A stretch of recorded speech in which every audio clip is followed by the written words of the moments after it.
मैं रिकॉर्डिंग ठीक है। हाँ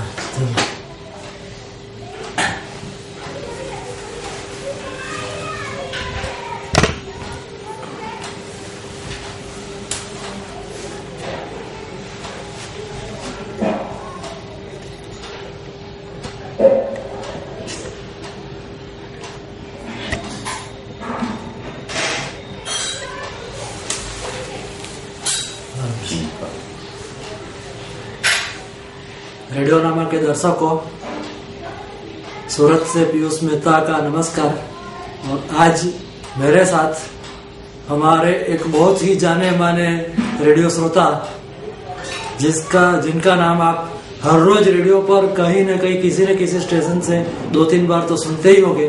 वैसे राजकोट के श्री मधुसूदन भट्ट मेरे साथ मेरे घर पे है और इनसे हम बातचीत करेंगे और अपने रेडियो श्रोता के रूप में और म्यूजिक संगीत संग्रह के रूप में उनकी प्रवृत्ति का अंदाजा लेंगे। और मधुसूदन भाई, रेडियो नामा में आपका स्वागत है। स्वागत, नमस्कार। और आप रेडियो श्रोता कैसे बने और म्यूजिक संगीत संग्रह कैसे बने, उनके बारे में आप कुछ बताएंगे? ये पीयूष भाई बहुत पुरानी बात है। ये बात है मेरे ख्याल से लगभग 57-58 की, जब मैं 7-8 साल का था और स्कूल में पढ़ता था। तो मेरा एक दोस्त था, उसने मुझे बताया कि तुम रेडियो सुनते हो कि नहीं? मैं तो नहीं सुनता, क्योंकि रेडियो शिलोंग आता है, रेडियो गोवा आता है और गाने बहुत अच्छे आते हैं, तो वो सुनना चाहिए। तो घर जाकर मैंने रेडियो ऑन किया और इत्तेफाक से रेडियो शिलोंग ही पहले लग गया और गोपाल शर्मा की प्यारी आवाज़ सुनने को मिली। तब से आज तक मैं रेडियो शिलोंग का चाहक बन गया हूँ और नियमित रूप से रेडियो शिलोंग सुनता हूँ। और उसके बाद रेडियो गोवा भी सुनता था, जो 60 में जो बंद हो गया। और उसके बाद विविध भारती नियमित रूप से सुनता हूँ। 75-76 से मैंने रेडियो शिलोंग, विविध भारती और भारत के कई आकाशवाणी स्टेशनों पर खत लिखने शुरू किए और फरमाइश भेजना शुरू किया, जो आज तक बरकरार है। और आज सभी स्टेशन में तो मैं खत फरमाइश नहीं भेजता, ज़्यादातर भोपाल पर है, शिमला पर, उर्दू सर्विस पर, रेडियो शिलोंग, विविध भारती पर मैं नियमित रूप से खत भेजता हूँ और गाने भी सुन लेता हूँ रेडियो के माध्यम से। तो आप तो 2 बार रेडियो शिलोंग की यात्रा भी कर चुके हैं। हाँ, कर चुका हूँ। और आपका वहाँ से इंटरव्यू भी प्रसारित हुआ है। हाँ। तो वो कैसे मुमकिन हुआ, ये भी आप थोड़ा बताएंगे? ये बात है कि उस पर 79 के जनवरी-फरवरी की, जो हमारे राजकोट में अमू भाई आरतिया ज़्यादातर लेडीज की टूर कंडक्ट करते थे और 79 में उसने सोचा कि इस बार हम लड़कों को ले जाए और टूर में उसकी साउथ की टूर करें। तो मुझे पता चला, तो मैंने उसका संपर्क साधा। तो वो कि सही बात है, हम नए महीने में जाने वाले हैं साउथ में और वहाँ से श्रीलंका भी जाने वाले हैं। तो खुशी से मेरा मन झूम उठा और मैंने वहाँ जाने का प्रोग्राम बना लिया। और दूसरी बात ये हुई कि 79 में ही फरवरी में दलवीर सिंह परमार अहमदाबाद आए थे और नाथुलाल कला जी के एक प्रोग्राम में, तो उन्हीं से भी मुलाकात हुई।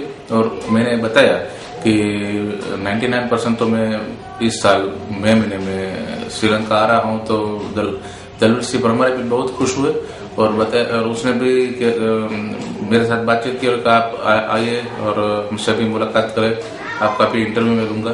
तो इसी तरह 79 में मैं पहली बार श्रीलंका गया था। अच्छा, तो और आपके रेडियो के अलावा श्रोताओं से भी बहुत गहरा संपर्क बना है? हाँ, श्रोताओं से भी बना है। और जब 79 में गया था तो रेडियो शिलोंग अपनी बुलंदी पर था। तो वहाँ से विजयलक्ष्मी से मुलाकात हुई, विजय शेखर से मुलाकात हुई, इंदिरा हिरानंद से मुलाकात हुई, दलवीर सिंह परमार से। विजय शेखर और इंदिरा हिरानंद तो दोनों श्रीलंका के ही निवासी। हाँ, श्रीलंका के ही है। तो उससे मुलाकात हुई और रेडियो स्टेशन की भी मुलाकात की, पूरी लाइब्रेरी देखी। और परमार साहब ने उसी दिन मेरा इंटरव्यू भी रिकॉर्ड किया। और इत्तेफाक की बात यह है कि वो 24 मई के दिन जो मेरी शादी की सालगिरह है उसी दिन उसने प्रसारित किया। तो मैंने परमार जी से बताया कि अभी आप ये इंटरव्यू भी ब्रॉडकास्ट कर रहे हैं तो घर के सभी लोग या कुछ श्रोता लोग तो सुन पाएंगे या नहीं पाएंगे। तो उसने बताया कि मधुसूदन जी कोई इसमें दिक्कत नहीं है, आप बताइए तो आप 2-3 बार मैं आपका इंटरव्यू इस स्टेशन से प्रसारित करूंगा। अच्छा। तो उसने वादा निभाया। पहली बार भी लाइव हुआ था? नहीं, पहली बार लाइव नहीं हुआ था, रिकॉर्ड किया था। और वो रेडियो पत्रिका प्रोग्राम आता था, उसी के जरिए ये प्रोग्राम रिकॉर्ड किया। और शुरुआत में जो इंट्रोडक्शन म्यूजिक उसमें मेरे ख्याल से चांदी सोना फिल्म आई थी ना संजय खान की, उसका टाइटल म्यूजिक उसने शुरुआत में बजाया था। तो वो प्रोग्राम भी अच्छा रहा था और बहुत कोऑपरेट किया था सब अनाउंसर ने। विविध भारती भी आप तो जा चुके हैं। हाँ। तो वहाँ की पहचान कैसी रही आपकी? विविध भारती जैसे मैं भी जा चुका हूँ कई बार। हाँ, विविध भारती तो मैं वो भी 57 से जब शुरू हुआ 2 या 3 अक्टूबर से मैं अभी तक नियमित भी सुनता हूँ। दरअसल भी उसमें बात यह है कि मैं कोई क्रिटिसाइज करना नहीं चाहता, लेकिन पिछले 5 साल से या 2-3 साल से मैं सुन रहा हूँ कि ये सब अनाउंसमेंट कर रहे हैं अनाउंसर की देश की सुरीली धड़कन विविध भारती। तो मुझे कुछ ऐसा नहीं लगता, क्योंकि बात यह है कि पिछले 2-3 साल से या अधिक साल से वही किसे पिटे गाने, वही गाने जो 50 फिल्म है, ताजमहल है, गुमराह है, गंगा की लहर है, तो वही के गाने सुबह बजे तो वही गाना दोपहर बजा तो दूसरे दिन बजा। खत लिख कर मैं थक गया, लेकिन उसमें कोई चेंज नहीं आता। अगर इतना वो कुछ कोशिश करे अनाउंसर या ऊपर वाले सब जो सीनियर है, 24 कलाक उसका प्रसारण डीटीएच के माध्यम से हम सुन पाते हैं, तो अगर उसमें जो कोई तब्दीली आए और ऐसे गाने जो हम रेडियो सिलोन के माध्यम से सुनते हैं वो गाने अगर विविध भारती के जरिए जो हम सुन पाएंगे तो मेरे ख्याल से इसकी लोकप्रियता में भोले बिसरे गीत जो हम सुनते थे। हाँ। तो उसमें कुछ गाने ऐसे थे कि जो रेडियो सिलोन से भी कभी प्रसारित नहीं हुए, लेकिन उनका बेस ज्यादातर मेरे ख्याल से 1960 के बाद का है। लेकिन और रेडियो सिलोन का बेस 1960 के पहले का है ना, वो बात भी सही है। लेकिन दरअसल खास बात यह है कि जो गाने उसने चुने हैं, मैं ऐसा नहीं कहता कि गाने अच्छे नहीं है, गाने नहीं बजाते, जो उसने सिलेक्ट किए हैं 40-50 फिल्मों के वही गाने बार बार रिपीट होते हैं। रिपीट हो जाते हैं और फिर एकाएक बंद भी हो जाते हैं। और दूसरी बात यह है कि ऐसे कई फिल्मों के गाने हैं जो बार बार वही गाने बजते रहते हैं। जैसे आप देखेंगे तो मॉडर्न का गाना है तो वो ये मौसम रंगीन समा वही बजेगा। गर्ल्स हॉस्टल का गाना है तो वो भी बार बार बजता है। इज्जत का है वो ये दिल तुम बिन नहीं लगता नहीं, ब्लैकमेल का है पल पल दिल के साथ। तो ऐसी कई फिल्में हैं जो दूसरे गाने भी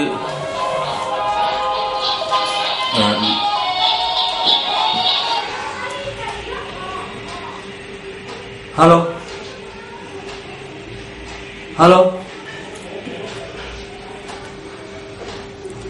ऐसी मेरे ख्याल से कई फिल्में हैं जो उसके एक ही गाने, जैसे मर्यादा के गाने आप सुनेंगे तो मर्यादा के 2 गाने हैं वही बार बार सुनने को मिलेंगे। वो चुपके से दिल दे दे और दूसरा कोई रफी का गाना है और रफी लता का गाना। उसी तरह आप देखें तो फिल्म आई थी खानदान के 2-3 गाने, नील गगन पर उड़ते बादल है या तुम्हें मेरी मंदिर तुम्हें मेरी पूजा, वही गाना बार बार बजता है। तो दूसरे कई गाने हैं उसके कि रफी के 3 सोलो गाने हैं जो कल चमन था आज बड़ी देर पे नंदलाला वो जन्माष्टमी के दिन बजता है। और उसका एक स्टेट सॉन्ग है वो तू होके बड़ा बन जाना अपनी माता का रखवाला, जो सब शुरुआत में जो रफी का जो आवाज वो गाने के जरिए नहीं, लेकिन जब बोलता है वो मेरे लाल तू मेरी कहानी सुन ले, क्या गाना बनाया है राजेंद्र कृष्ण ने और रवि ने, और रफी ने क्या गाया है। अगर आप अब रात को सुनेंगे तो आंख में आंसू हो जाएंगे, तो वो गाना बनता ही नहीं। इसमें दिक्कत ये है मधुसूदन भाई की आज पुरानी पीढ़ी धीरे धीरे कम होती है और नई पीढ़ी आती है, तो वो रेडियो सिलोन नाम का कोई स्टेशन है वो बात ही उनके लिए एक आश्चर्य की बात है। आश्चर्य की बात है। और जब लेकिन हमारे जैसे कोई ब्लॉग पर लिखते हैं और उनकी बात करते हैं तो इंक्वायरी करके वो सुनने लगते हैं तो उनके आसे पहुंच जाते हैं। राइट। और दूसरी बात यह है कि अब क्या पिछले मेरे ख्याल से 3-4 माह से तो वो पहले 8:30 बजे तक आता था सुबह का कार्यक्रम SLBC का, वो 8 बजे तक कर दिया। और बात यह है कि वो बोलते हैं कि सुबह के 5:45 पर हमारी पहली सभा शुरू होगी, तो वो होती है, लेकिन हम तो सुन नहीं पाते। हम तो 7 बजे सुन पाते हैं, तो 6:30 से 7 बजे का प्रोग्राम हो तो हम सुन नहीं पाते ના શું ઘરમાં જ પણ જરાક એક મધુસૂદનભાઈ ભટ્ટ મારે ત્યાં આવ્યા છે, એમનું વિડીયો રેકોર્ડિંગ અત્યારે ચાલી રહ્યું છે। હા, એટલે જરા કરીને હું તમને પાછો કરું। સારું। હા હા। इसी तरह विविध भारती भी पूरे देश में, भारत में और भारत के बाहर नजदीक के कंट्री में भी सुनाई पड़ता है। तो उसी में क्या बात है, तो उसी में जो कोई 2010 में कोई कलाकार की श्रद्धांजलि हो या कोई बर्थडे हो, तो जो 2010 में गाने या कोई प्रसारित किए हो वही 2011 में प्रसारित करते हैं। और जो रिकॉर्डिंग है जयबाला की है या कोई खास कलाकार की है, जो गुजरे उनकी यादों की, जो अभी जो लक्ष्मीकांत प्यारेलाल की आ रही है, मेरे ख्याल से वो एक बार तो आ चुकी है, तो वो दूसरी बार प्रसारित करने का मतलब क्या है वो मुझे पता नहीं। ये मैं इसमें थोड़ा सा अलग होता हूँ। तो दूसरी बात जल्दी प्रसारित नहीं होनी चाहिए। एक लंबी अवधि के बाद प्रसारित होती है, तो ये नए लोगों के लिए तो जो कोई सुन नहीं पाए वो सुन पाते हैं। और दूसरी बात यह है कि अगर आज के फनकार में आप वो अनाउंसमेंट करते हैं कि कल आप आज के फनकार में साहिल लुधियानवी के गाने सुनेंगे, तो ठीक है, साहिल लुधियानवी के गाने हम सुनते हैं, अच्छे गाने हैं। तो दरअसल बात क्या है कि साहिल लुधियानवी हो तो भी वक्त का गीत आज के फनकार में, महेंद्र कपूर हो तो भी वक्त का गीत, शशि कपूर हो तो भी वक्त का गीत, रवि संगीतकार हो तो भी वक्त का गीत, आशा भोसले आज के फनकार में हो तो भी वक्त का गीत। तो ये सिलसिला जो कई दिनों से चल रहा है विभक्ति में, इसका कारण ये है, आप और हम दोनों कुछ एक लिसनर के तौर पे हम बोले वो हमारे रूप से सही है, लेकिन उनके हर एक प्रोग्राम के प्रोड्यूसर्स और प्रेजेंटर्स और अनाउंसर्स अलग अलग होते हैं। तो जैसे हर एक प्रोग्राम अपने आप के अंदर एक रेडियो स्टेशन हो जाता है, ऐसा हो जाता है। जबकि सिलोन में क्या है, पूरी सभा का कंट्रोल एक ही अनाउंसर के हाथ में होता है और लाइव सब लाइव होता है। तो इसके कारण वो वहाँ ऐसी एक ही सभा में रिपीटेशन का चांसेस नहीं रहता है। नहीं रहता। श्रोताओं ने मेरे ख्याल से एक बात नोट शायद की होगी, नहीं होगी मुझे मालूम नहीं, लेकिन जो भूले बिस्ते गीत हो या सदाबहार गाना हो, उसमें अगर पहली फिल्म आरजू हो तो दूसरी आंखें आएगी, तीसरी आप बाहर आएंगी, चौथी अनपढ़ आएगी, 5वीं अकेली मत जइयो आएगी, तो सब ए से फिल्म शुरू होगी। तो इसका मतलब भी मुझे समझ में नहीं आता। तो उसमें भी क्या पहली ए में हो तो दूसरी बी में हो, या C D E F ABCD से कोई भी गाना फिल्म ले लीजिए और गाने प्रसारित करें तो अच्छा रहेगा। और आपके म्यूजिक संग्रह के बारे में कुछ बताइए।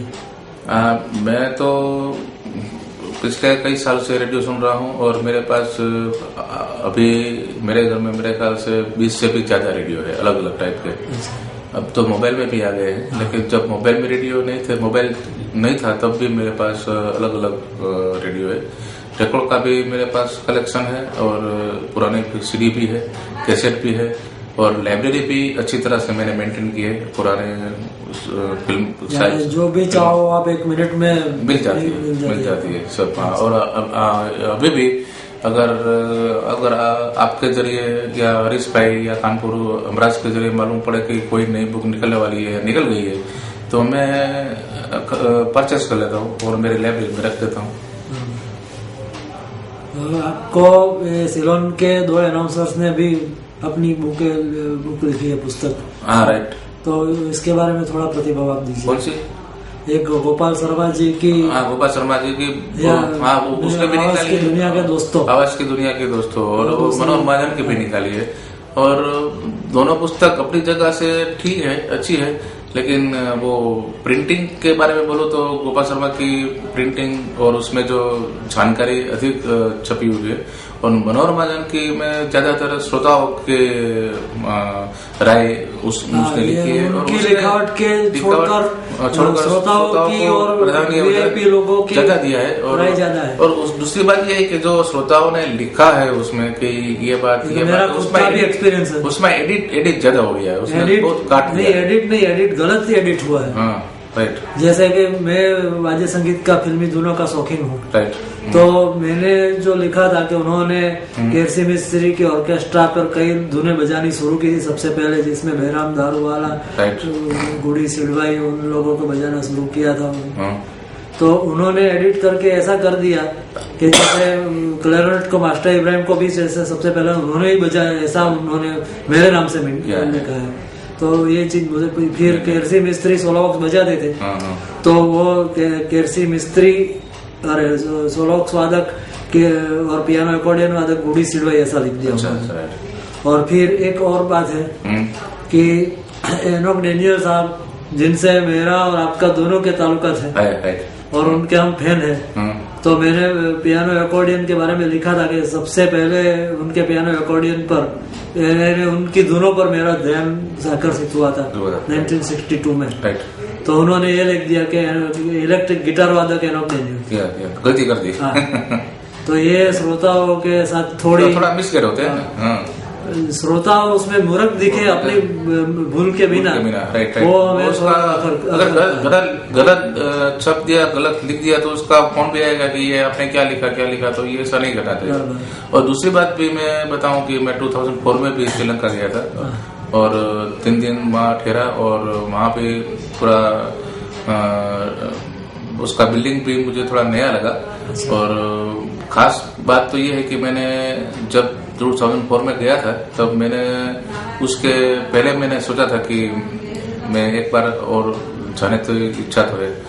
तो मौका मिल गया और मन में सोचा था कि अगर लाइव ब्रॉडकास्ट करने का या लाइव इंटरव्यू का जो मौका मिले तो कैसा रहेगा, अच्छा रहेगा। तो वो जी ने लाइव ही किया था ना आपका? नहीं, वही बात पर मैं आता हूँ।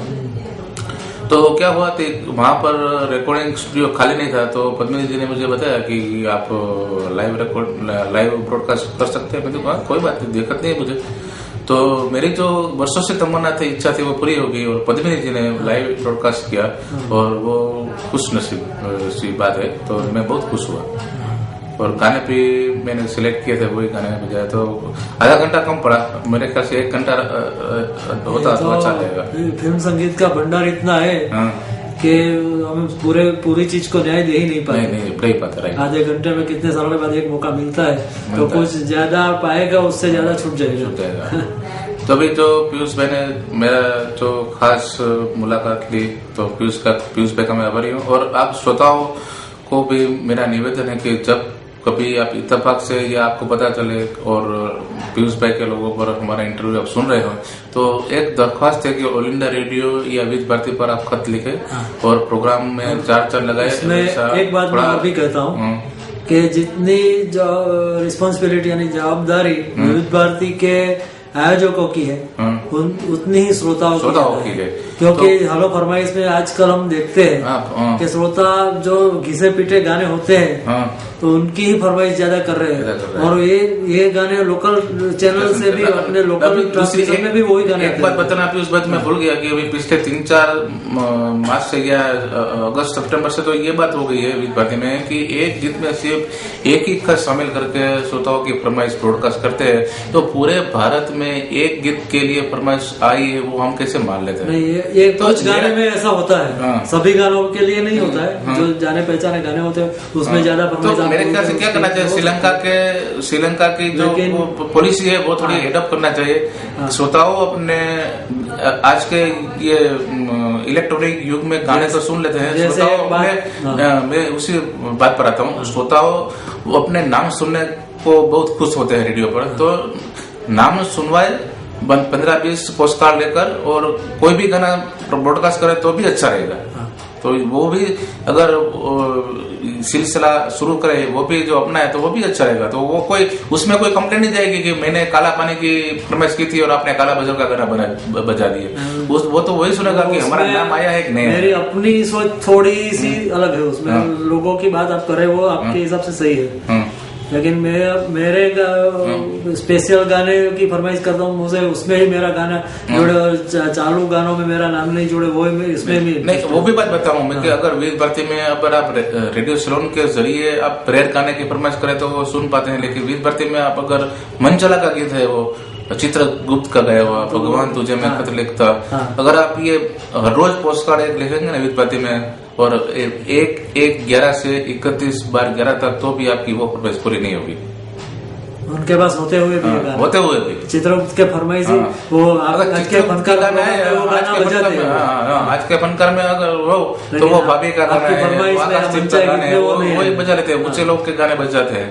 जैसे स्पेशल मंचाय गीत में किशोर कुमार का मुसाफिर का गाना एक बार बजा था, राइट, ये मुन्ना बड़ा प्यारा, राइट। लेकिन मैंने उसकी फरमाइश उस गाने की तो बाद में कभी नहीं आता, बस ऐसा होता है, राइट।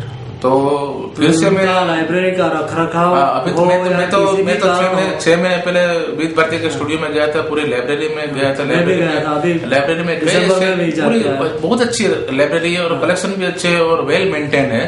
तो सब मैं सीनियरों से मैं वही दरख्वास्त करता हूँ कि आप प्लीज उनमें से रिकॉर्ड निकालें और स्टूडियो में लाए और श्रोताओं का मनोरंजन प्रदान करे तो अच्छा तो क्या है, फिलर के तौर पे भी वो लोग फिल्मी धुनें बजाते हैं।